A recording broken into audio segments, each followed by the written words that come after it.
We're taking a blast to the past. Again, we've been doing a lot of these, but this is a different kind of flavor to that idea here in this video here today. So, in this video, you're taking a look at the title. You're seeing me label Elias Pettersson as a franchise player. Yes, I'm going to do that, and I'm confident that I will get some people disagreeing in the comments below.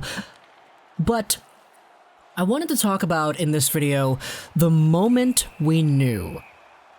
The moment that I knew. The moment where the Vancouver Canucks fan base kind of knew that this player was going to be special.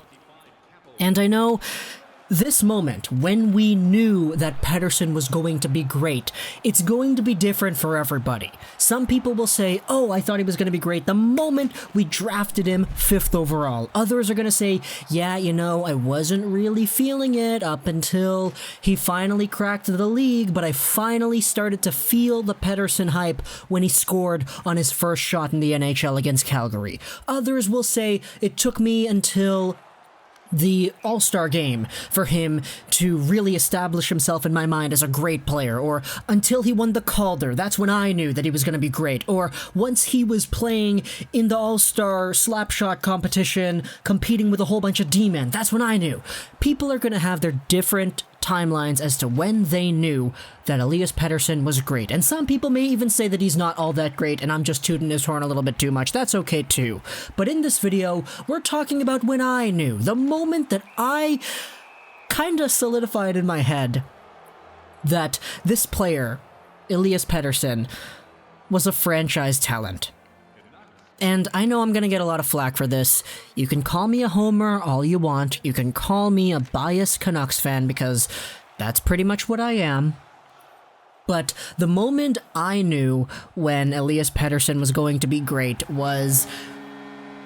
I remember this specifically. It was the day that I made my The Potential of Elias Pettersson video all the way back in 2017.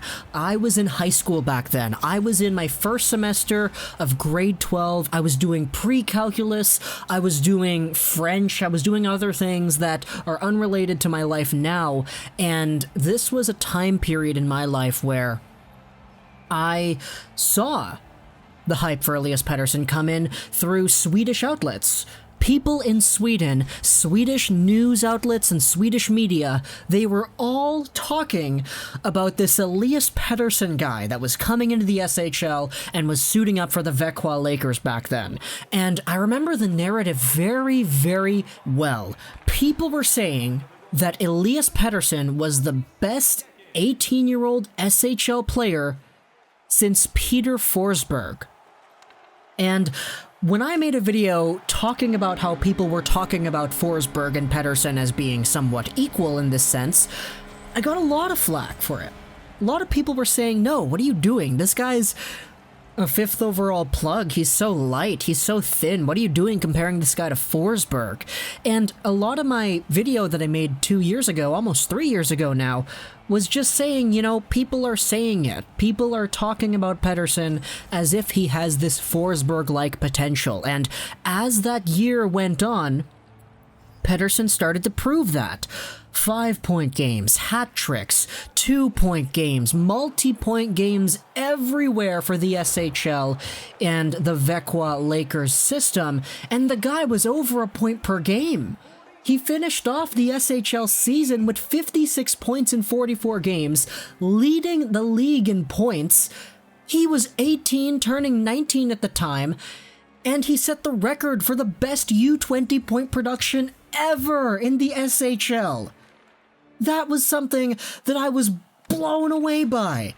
That the Vancouver Canucks snagged at 5th overall a player who broke the records of Kent Nilsson, Peter Forsberg, Henrik Sedin, Daniel Sedin, Nicholas Backstrom, Marcus Naslund, Thomas Gradin, all these fantastic players. Pettersson was better than all of them. Pettersson was the best player in Sweden in the 2017-2018 season, and he was only 18 turning 19. Look at these awards. Forward of the Year, Champion, Most Assists by a Junior, Most Goals by a Junior, Most Points, MVP, Playoffs MVP, Rookie of the Year, Forward of the Year. He was crazy. Absolutely crazy this guy was. And he even suited up for Sweden at the World Championships. I remember when this happened, Elias Pettersson was out there playing with like Rickard Rakell and Ekman Larsson and all these other really good players on the power play, and he was unloading these one-timers from the dot. Pettersson was so good before he even stepped into Rogers Arena. And back when I made the video talking about his potential, he had 13 points in 15 games played in the Vecchia Lakers season. He was third in points per game all time among all U20 Swedes in the SHL before. And he finished up third. He finished up in that number, and for a guy who, back when he was playing and back when he was on pace to beating Kent Nielsen's record, before he did it, of course, I was taking a look at all the rhetoric, people talking about it from Sweden, people saying that the SHL hadn't seen a 19-year-old player this good since Peter freaking Forsberg. And that to me was when I knew, okay, this guy's gonna be great.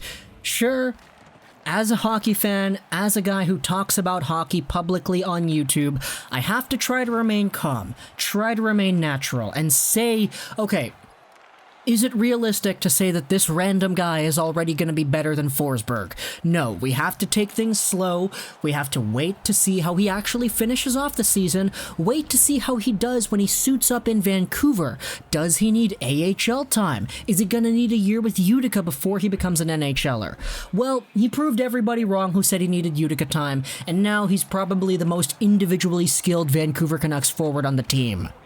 When it comes to potential, Pettersson to me is in that Matthews tier. Now, Matthews is a guy who a lot of people would say, oh, how can you say that Matthews is in the same tier? The guy got 40 goals, the guy was on pace for like however many points or whatever. But the thing is, to me, Matthews had an extra 2 years of playing in the NHL before Pettersson did. And I don't want to say that they're equal if you reduce the years and you times it all out like that. No. What I'm saying is, Matthews playing more time in the NHL gives him more of a space to prove himself. Pettersson had 2 shortened years. The first one was shortened because of Mike Matheson and Jesperi Kotkaniemi. The other one was shortened because the NHL paused up. And Elias Pettersson also had a really low scoring slump too, and that wasn't great. But to me, when you take a look at the long-term potential, talk about it 10 years from now, and you ask, who do you build your franchise around? Pettersson to me is in that tier as Eichel. He's in that tier as Dahlin. He's in that tier as an Auston Matthews. And he's in that tier as Lafrenière and Jack Hughes and Quinton Byfield. These guys to me are franchise talents. Franchise-defining talents. When you think of a franchise, you think, boom, Elias Pettersson. You think, boom, Henrik Sedin, Daniel Sedin. You think, boom, Pavel Bure. These guys were franchise-defining players for the Canucks, and Pettersson to me is going to be just that. He was already better than Pavel Bure was in Bure's rookie season. He outscored him, and albeit it was in a lot more games, he did outscore him. But he already broke all the records of the Sedins and Forsberg and all that stuff back in Sweden too. So there's no real question to me to say that he does have a boatload of potential, and anybody who's saying that he maxes out as just an elite top-line center, I think you're kind of underestimating him, man. The guy's only 21, and he's already gotten 2 straight 66-point seasons in the NHL. Just imagine what this guy's going to be able to do after 2 years worth of experience in the league, playing with a JT Miller, playing with a Quinn Hughes, and doing his thing for the next decade of Vancouver Canucks hockey. To me, it's something that I've been looking forward to ever since that fateful day in 2017 when I sat down and I put on my fake David Meltzer Wrestling Observer News radio-like voice, and I tried to talk in a super deep and articulated, sophisticated way, which is not really how you're supposed to talk when you make videos like this. But in that video I was preaching, hey, this guy can become amazing, and now we're seeing it. We are seeing it. That was the moment 2 years ago when I knew that he was going to be great, and we are finally seeing it pay off in the NHL today. So comment down below. When was the moment that you knew that Elias Pettersson was going to be great? Was it when the Swedish media outlets were talking about how he was the best since Forsberg? Was it when he finally scored his first goal? Was it when he made the All-Star game? Was it when he won the Calder? When was that? Comment down below what you think. I'll read all those, reply to most of those. Hope you enjoyed this video. Starts with our 99, and bye.